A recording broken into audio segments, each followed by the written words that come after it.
Buenos días a todos y a todas. Gracias por asistir a esta convocatoria que con carácter regular realizamos tras los consejos de gobierno insular. En este caso que ofrecemos el vicepresidente segundo y un servidor, y que vamos a comenzar con un primer bloque de asuntos en los que vamos a darles cuenta de los diferentes acuerdos adoptados en la mañana de hoy. Comienzo con dos acuerdos que ha elevado el Consejo de Gobierno el área de deportes del Cabildo. En primer término, para la adjudicación del contrato de servicio de dinamización del programa conocido como Juegos Cabildo, uno de los programas referentes en materia deportiva en la isla, que en este caso celebra ya su 40ª edición y que en el ámbito del deporte base pues constituye la verdadera piedra angular sobre la que se asienta la política de promoción deportiva y de hábitos saludables de este Cabildo. En este caso, la adjudicación ha recaído en la empresa SEDAGA, Segunda LP Sociedad Limitada Unipersonal, la nomenclatura es un tanto compleja, por un importe que roza el $500.000 de euros y con un plazo de ejecución de 12 meses. En este caso, como decía, estamos ante uno de los principales instrumentos de fomento de vida saludable y de iniciación al deporte, dado que este programa, como es conocido, corre en paralelo al ámbito del deporte federado. Fundamentalmente se centra en el ámbito académico y escolar, donde se moviliza a miles de niños y niñas a lo largo y ancho de la isla en una franja de edad comprendida entre los 6 y 17 años. Estamos, por tanto, ante algo que va más allá de la mera garantía de facilitar los recursos para organizar la competición, sino que en esta nueva licitación se ha querido ir más allá e introducir determinados elementos para modernizar y mejorar las exigencias del servicio, particularmente para adaptarlo a los nuevos tiempos y en concreto con 3 notas que me gustaría destacar. Por una parte, el compromiso ambiental, dado que es preceptivo que las equipaciones y las camisetas en particular que se usen para el programa sean de poliéster 100% reciclado. Por otra parte, la inclusión social, dado que toda la plantilla de trabajadores afecta al programa, pues va a tener en este caso formación específica en igualdad de género y en atención a la diversidad. Y finalmente, en cuanto a la implementación de herramientas de digitalización, con el uso de aplicativos móviles para mejorar la comunicación directa con las familias, los usuarios en general, e informando en tiempo real de horarios, resultados, clasificaciones y cualquier otra vicisitud que se pueda dar con el desarrollo del programa. El segundo de los asuntos que ha elevado el área de deportes al Consejo de Gobierno en la mañana de hoy tiene que ver también con un elemento importante dentro del ambicioso programa de actuaciones que ya le hemos avanzado con ocasión de la presentación del Plan Director de mejora, de reforma y modernización del Estadio Heliodoro Rodríguez López. En este caso, con la aprobación inicial del proyecto básico y de ejecución, reforma y acondicionamiento de los vestuarios, la sala de prensa y el acceso al campo del estadio. Estamos ante el auténtico paso fundamental dentro de las actuaciones que se han anunciado, esta enmarcada en la fase 1 y que tiene como objeto, como decía, una reforma compleja pero necesaria de una zona tan importante para la vida deportiva como la de los vestuarios, y luego desde el punto de vista operativo y también de cumplimiento de los requisitos de la competición profesional para la atención a la prensa y luego también para un acceso a nivel al terreno de juego. En este caso, como decía, estamos ante una de las actuaciones estructurales previstas en el plan director. En este caso, el presupuesto de ejecución supera los 8 millones de euros. El plazo estimado para su ejecución será de 18 meses, pero en todo caso, previamente ha de ser sometida a la preceptiva información pública por un plazo de 20 días hábiles desde que sea publicado en el Boletín Oficial de la provincia. Una vez ya sea definitivo, a partir de ahí se iniciará el procedimiento de contratación para la licitación y adjudicación finalmente de estas obras tan importantes. Con esto me gustaría también aprovechar la ocasión para reafirmar el compromiso de este Cabildo Insular con el estadio, con el tinerfeñismo, con toda la afición en definitiva. Estamos inmersos en un proceso histórico, pero también muy complejo, de reforma, modernización y puesta al día de nuestro estadio, de la instalación de referencia de la isla, que en este caso parte de una infraestructura que, como todo el mundo conoce también, se gestó y con el paso del tiempo se fue ampliando sucesivamente, pero que conserva todavía un esqueleto propio de una infraestructura del siglo pasado, de comienzos del siglo pasado. De ahí que el proceso de reforma tenga que ser en fases y tenga que ser también adaptado a una actualización continua de infraestructuras obsoletas a las condiciones deportivas y técnicas del momento, así como de un examen riguroso de su adaptación a la normativa vigente en este momento. Así pues, en ese compromiso seguiremos paulatinamente ofreciéndoles información de los pasos que se siguen dando de cara a que se cumplan esos hitos reflejados en la hoja de ruta que supone el plan director y también del cumplimiento de las diferentes etapas que se han establecido para la modernización del estadio, eso sí, siempre compatibilizándolo con la actividad deportiva que, como también saben ya, está a la vuelta de la esquina ya su comienzo, de nuevo afortunadamente, en la competición profesional en la segunda división del Campeonato Nacional de Liga de España. Y un último asunto, antes de darle la palabra al vicepresidente segundo, que tiene que ver en este caso con el área de turismo, que ha elevado al Consejo de Gobierno la propuesta de ampliación de plazo y aumento de financiación para el convenio interadministrativo celebrado en su día entre este Cabildo y el Ayuntamiento del Sausal, en este caso para la ejecución de las obras recogidas en el proyecto conocido como Intervenciones en el Paseo Marítimo de la Costa de Rojas, en dicho término municipal. Estamos hablando de una actuación que viene ya desde hace algunos años gestándose y que ha atravesado diferentes vicisitudes, de ahí que sea necesario actualizar ese convenio para poder terminar la ejecución de las obras. En síntesis, se trata de unas obras de adecuación de un paseo marítimo emblemático en el municipio de Sausal y en toda la costa norte de la isla, que con esta intervención del Cabildo no solamente se recupera, se acondiciona y se mejora, sino que también facilita su comunicación con las zonas de baño, por tanto recuperando su uso fundamentalmente para la ciudadanía. Con esta modificación que se ha planteado al Consejo de Gobierno y ha sido aprobada, la prórroga del plazo se extiende hasta el 2 de agosto de 2028 y se actualizan los importes hasta alcanzar una cuantía que supera los 602.000 euros financiados íntegramente por este Cabildo Insular. Por tanto, otra intervención más que en este caso se enmarca en el proceso también ambicioso y continuo de mejora y puesta al día de toda la costa de la isla, con independencia de que estemos ante municipios eminentemente turísticos o no, habida cuenta de que la concepción del destino es integral y en este caso siempre contempla que el disfrute de la costa, del litoral y de los servicios que en ella se emplean sean para los residentes y eventualmente ya para los visitantes que tengan ocasión de visitarnos. Con esta última actuación, ahora sí damos paso ya al siguiente bloque de asuntos. Tiene la palabra el vicepresidente segundo, José Miguel Ruano. Muchas gracias, vicepresidente primero. Muchas gracias, López. Pues vamos a destacar otros 4 asuntos de los abordados hoy en el Consejo de Gobierno. En primer lugar, la aprobación del destino de 1,6 millones de euros a la conservación de especies amenazadas y restauración del ecosistema en el Parque Nacional del Teide. Como saben, el Teide representa para nosotros una joya natural en la cual, como saben, también desde hace pocos meses contamos con la transferencia del propio Parque Nacional. Hemos intentado desde ese momento impulsar diferentes políticas para la mejora de su gestión y también para la conservación tanto de las especies vegetales como animales que están dentro de ese Parque Nacional.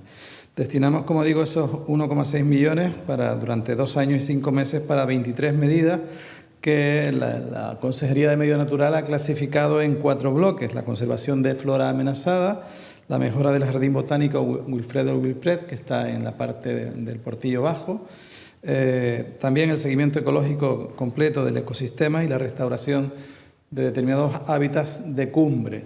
Entre esas actuaciones, para hacer, digamos, más directa la comunicación de esta decisión, hay desde la realización de censos de muflones y conejos para evaluar su impacto sobre la vegetación. Ya saben que son especies que, de acuerdo con el Plan Rector de Uso y Gestión, están en proceso de seguimiento para su erradicación en lo máximo posible. Hay, tanto en el muflón introducido como los conejos silvestres, que pueden producir mucho daño en la flora autóctona del parque. Y junto a esa decisión hay una también decisión de captura, marcaje y de seguimiento mediante GPS del cuervo canario, estudios sobre el mirlo blanco, el mirco capiblanco, seguimiento de mariposas y evolución del retamar de cumbre, estudios de poblaciones de murciélagos mediante bioacústica y seguimiento de la actividad apícola para garantizar todo lo que se refiere al barbecho y a su ubicación dentro del Parque Nacional del Teide. O sea, cuestiones que tienen cierto nivel de detalle más bien ambiental, pero que estaban contenidas dentro de la propuesta de acuerdo que elevó al Consejo de Gobierno la Consejería de Medio Natural. Por otra parte, destacamos como una decisión importante el día de hoy que el Cabildo crea una red insular de movilidad eléctrica con 71 puntos de recargas para avanzar hacia una isla más sostenible. No solo se trata de la creación de esa red insular de movilidad eléctrica, sino que hoy se aprueba inicialmente un reglamento para garantizar esa movilidad. Ese reglamento se publicará en el Boletín Oficial de la provincia y tiene un plazo de exposición de 30 días. A partir de ese momento estaría en condiciones de ser elevado a la comisión plenaria correspondiente y finalmente al pleno de la corporación. No sabemos si será el de finales del mes de septiembre o ya para el mes de octubre. En cualquier caso, en esos 71 puntos de recarga repartidos por distintos municipios de la isla, 37 van a ser ejecutados directamente por el Cabildo y 34 incorporados mediante adhesión voluntaria de los ayuntamientos. La infraestructura permitirá la carga simultánea de hasta 143 vehículos que van a estar distribuidos como en diferentes puntos de las áreas metropolitanas, de los municipios del norte y sur, de zonas turísticas y también en algunos núcleos rurales. Es decir, que no solo digamos, los principales núcleos, sino núcleos rurales como Vilaflor o El Tanque van a contar con algún punto de recarga. Lo que se pretende es la accesibilidad, seguridad vial y disponibilidad eléctrica. Cada vez son más los vehículos eléctricos, cada vez son más los vehículos híbridos enchufables y, consecuentemente, lo que pretende la corporación es contribuir a que existan puntos de recarga a lo largo de la isla por si fuera necesario para quienes disfrutan con ese tipo de vehículos menos contaminantes de nuestra isla. Es un procedimiento de concesión administrativa de servicios, pero en libre concurrencia, o sea, se saca concurso para la implantación de estos puntos y será una empresa la destinataria de esa concesión. El tercero de los asuntos que quería comentar, además de los que ha comentado ya el vicepresidente primero, es el de la oferta de 450 plazas de prácticas para alumnado de la Universidad de La Laguna, tanto en el Cabildo como en su sector público insular. Es decir, tenemos un acuerdo con la Universidad de La Laguna de tal manera que chicos y chicas de 60 titulaciones van a participar, van a prestar sus prácticas tanto en el Cabildo como en el IAS, en el ITER, en TICSA, en Metropolitano, en Turismo de Tenerife, en Simpromi, en el TEA, en el Auditorio de Tenerife y en otras entidades públicas insulares, porque además de los estudiantes que hasta el momento venían realizando, me refiero a estudiantes de determinadas titulaciones, se incorporan también estudiantes de otras áreas como Artes y Humanidades, Ciencias de la Salud, Ciencias Sociales y Jurídicas e Ingeniería y Arquitectura.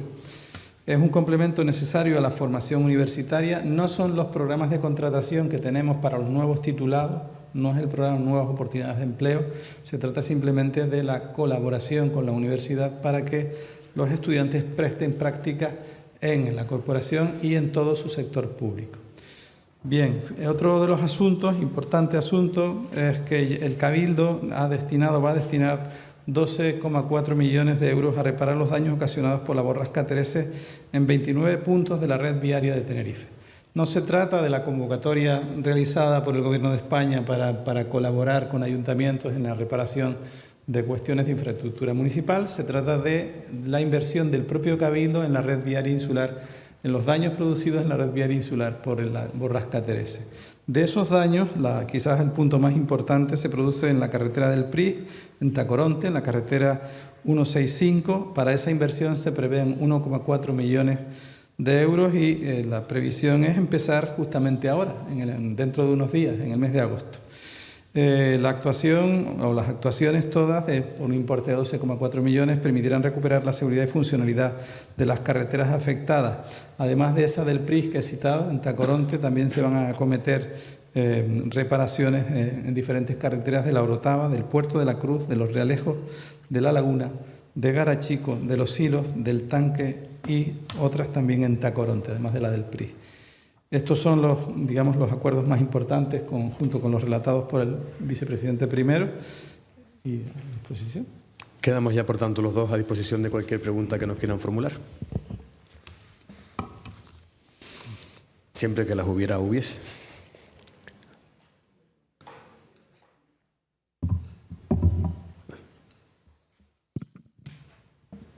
Sí, buenos días. vicepresidente José Miguel Ruano. Sobre este tema de la borrasca Teresa, no hay ninguna obra en el municipio de Santa Cruz, por ejemplo, porque veo que ha relacionado municipios con Santa Cruz y me suena la zona de Anaga, por ejemplo, que fue afectada por la borrasca también y por sus efectos, si hay algo sobre eso. Lo producido en las carreteras insulares dentro del Parque Rural de Anaga fueron actuaciones que se acometieron sobre la marcha de emergencia derivadas sobre todo del corrimiento de tierras que obstaculizaban la vía principal y fueron ya inmediatamente ejecutadas. Por tanto, estos son obras que se acometen a partir de ahora, digamos que requieren de un proyecto y en aquellos casos, en determinadas actuaciones de emergencia, no se requirió del mismo, sino se actuó sobre la marcha. ¿Alguna cuestión más? Sí. Buenos días. Yo quería preguntar sobre las especies amenazadas del Teide. Ustedes tienen un estudio que ha corroborado que necesitan mayor conservación, que necesitan mayor seguimiento por parte de los especialistas. ¿Cuáles serían aquellas especies que se verían en peligro? Bien, en términos, puedo darle incluso, se le facilitaría desde la unidad de prensa, medios de comunicación del Cabildo, cuestiones concretas con el nombre técnico de esas especies. Por mi parte, digamos que el resumen es el que he leído, porque se refiere a especies animales y a especies vegetales. A las especies animales, el seguimiento, por ejemplo, del cuervo canario es por conservación dentro de esa especie, dentro del parque, y eso es marcarlos y ponerles un GPS para ver la localización. Como saben, una de las decisiones del Plan Rector de Uso y Gestión reciente es que no puede haber sobrevuelos en el Teide por cuanto puedan afectar precisamente a las aves. Esta es una de las cuestiones que se refieren a esto. Y después, pues como dije al principio también, toda la realización de un censo de los muflones y conejos. Evidentemente los conejos son también los muflones, lógicamente, que son caza mayor y que, bueno, como ya se sabe, fueron introducidos y están siempre sometidos a determinados planes de caza especial, ¿no? Pero los conejos hacen mucho daño, hay zonas que están acotadas y esas zonas permiten vallarlas, pero hay otras que no, y en ese sentido pues se pretende un control de la población de conejos comunes dentro del Parque Nacional. Y después las especies que dije, mirlo capiblancos, mariposas, evolución del retamar. El retamar sí que está considerado como una especie que hay que proteger de forma especial. Y después se habla también de poblaciones de murciélagos, realizar un estudio con sistemas bioacústicos, ¿no? Y también todo el debate que hubo en el propio PRUS sobre el tema apícola, nos comprometimos en su momento a hacer un seguimiento de todo lo que es el barbecho de las propias colmenas, la reducción de las colmenas, en este momento hay unas 2.700 y ya el PRU prevé que la bajada a 2.000 en un plazo de 4 años, con lo cual hay que ir haciendo un planteamiento respecto de eso. En fin, decisiones que hoy día están residenciadas en la nueva dirección del Parque Nacional del Teide, que dirige el biólogo José Luis Martínez Esquivel. También es noticiable, aun cuando no lo hemos hecho público, que ya contamos con un director ingeniero de caminos, un director del programa de movilidad del Parque Nacional del Teide. Nuestro propósito es que en el plazo aproximadamente en lo que va de año podamos contar ya con una estructura provisional de respuesta a toda esa movilidad, sobremovilidad o impacto que la movilidad tiene sobre el Parque Nacional.